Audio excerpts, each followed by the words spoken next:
I just did a quick Google search and the numbers tell the story all by themselves. There are only 87 men for every 100 women in Latvia, 95 men per 100 women in Brazil, 87 in Ukraine, 97 in Colombia, 94 in Romania, and that's just the raw numbers. No filter, no context. Now add the filters. Men die younger. Men are incarcerated at a higher rate. Men are more likely to be addicted, checked out, or aimless. A growing number are homosexual. Some are married, and many simply don't want the responsibility of protecting, providing, or leading a woman because they're lazy or selfish, or they've been told that that's toxic. So when you really start subtracting, you don't have 87 or 95 men per 100 women. You have maybe 20 or 30 good marriage-worthy men for every 100 women. And that is the root of the crisis. Because no one wants to talk about the obvious solution.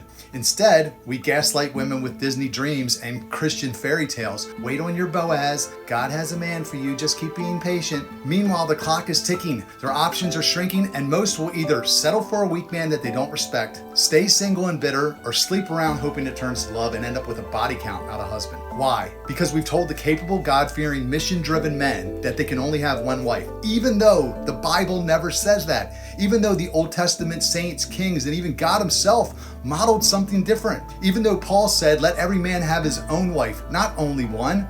And so what happens? You have men who are capable of leading multiple women, tied down by a man-made doctrine of exclusivity, while millions of Christian women go uncovered. And let me say this clearly, the head of every man is Christ, the head of every woman is man. That's the Bible. So what happens when there's no man to cover her? No one to love her, lead her, protect her, or correct her? You get exactly what we're seeing now. A society of fatherless homes, women confused, masculine and exhausted, hooked on self-help books and Instagram quotes, still trying to convince themselves that they don't need no man. But they do, because women were created to be helpmeets.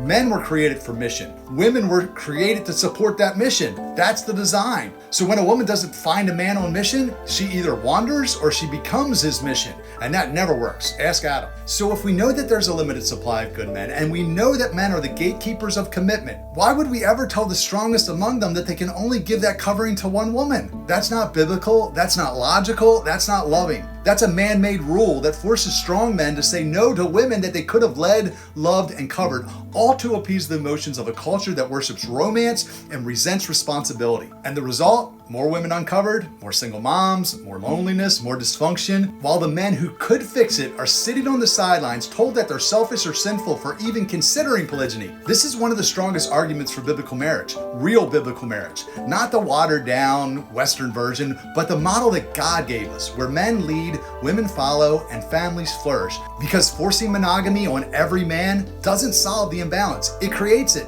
And we need to be done pretending that it doesn't. So if you're a man on a mission, if you're capable of leadership, protection, and provision, stop believing the lie that only one woman deserves it. There are millions of women who've been lied to by the culture and left uncovered by the church. And they're not looking for a Disney Prince Charming. They're looking for a godly King David with the courage to say, I can cover you too.